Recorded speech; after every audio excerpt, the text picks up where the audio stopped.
We now have data from the server in this result variable. Let's parse the data and display it on the screen in a meaningful way.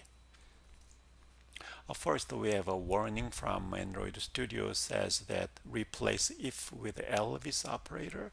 So Elvis operator is in Kotlin question mark colon is there.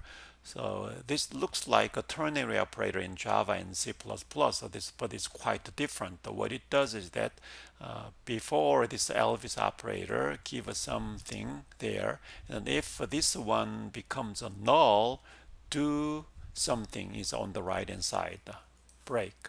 That's replacement of a second line. So there's more professional looking code is there. It's called Elvis operator, question mark colon, consecutively. So the meaning of that is not ternary operator in C++ or Java. So here we have a result which is a big string representing one JSON object. So here we need to convert this one to retrieve the result. So let's have a JSON object. Let's convert the result into JSON object and then give result.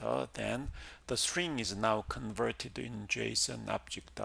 Then within this big whole JSON object, let's retrieve results array only. So from JSON object, let's get JSON array, and then the property is results of that. Let me show you what I mean by that. So here, as we go to the recipe puppy and do search like this one, that's what we have done so far, we will receive a JSON object representing the result. So let's copy this one and then place it into a file, JSON file, and then let's take a look at how it is structured. So paste it, code, reformat. Now we have a structured representation of that. So from here to the very end is a one JSON object. That is a JSON OBJ representing just one big JSON object with a complex inner structure. And then if from there, if I do get JSON array, is that the property of this JSON object is a result, and that is taken out. Here I call JSON array get, meaning that the result property should be an array in JSON notation. So in JSON notation, result property has a array. Array notation is a square bracket in JSON. So result property colon, the value is array. And actually, this array element by element is a search result representing one recipe info we have defined here. Recipe info defines that. So in result array has an array of recipe info. So from this info we can create the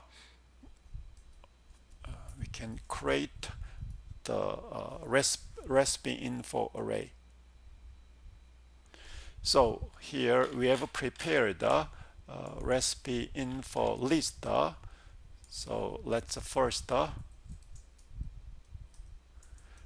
recipe info list clear so that we can put the search result there.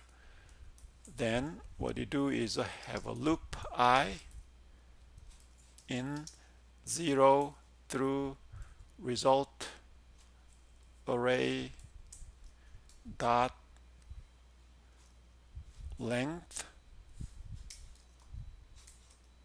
So how many elements in the array, and then -1, that's the last index. So let's loop 0 through there, and within the loop we can get one JSON object, which is a result array dot get JSON object at index. So from index 0 we will get one by one, and then from this we can get title. So is obj get string, then a property name is title, and then href obj get string, the property name is href, and then what is next in the recipe for ingredients and thumbnail. So ingredients is obj get string ingredients, well thumbnail is obj get string thumbnail. So those strings are the property name in JSON file. Out of that we get all of those as string. Then we can now construct a recipe info object, recipe info, first title href ingredients, then thumbnail. So we can title is there, create that title. So we create a recipe info object, then recipe info list, we can add a recipe info just created. So with the loop we parsed all of those search results, then we can just notify the list view adapter that data has been changed. So let's get the adapter from list view adapter, but we need to typecast it to array adapter of recipe info type. Then in this adapter we just notify data set changed, then it will be displayed on the screen. So let's finally test the app.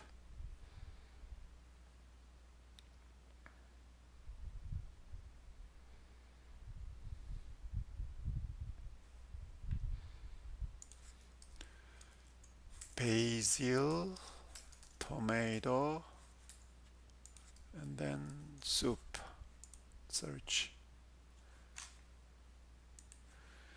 So here each recipe info is printed, but as you remember each entry expects a string, but we didn't give how the recipe info class could be converted into string, so we need to add that toString method. So override function toString is there. So let's give a string representation of a recipe info class. So let's say title there, and then title, line break, href, give href, line break. Let's give ingredients first,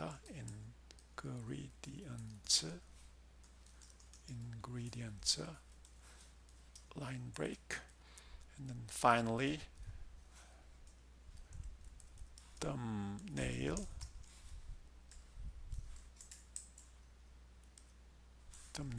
there. So we give a string representation. So let's run and test the program.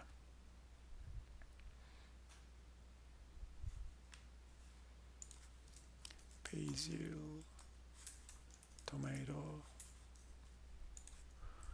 pasta, search. Now we have a result. One entry, title, ingredients, href, thumbnail, title, so on. So as you can see, some of those do not have a thumbnail. So this is a thumbnail image URL. So you can connect it to this server and download the image and the like. Of course, to make it cool, we should consider to use a recycler view and then customize each entry. And one of the entry in the thumbnail part give some image view. There you can display, download the image from the web page and then display there. This will be much cooler implementation of this app.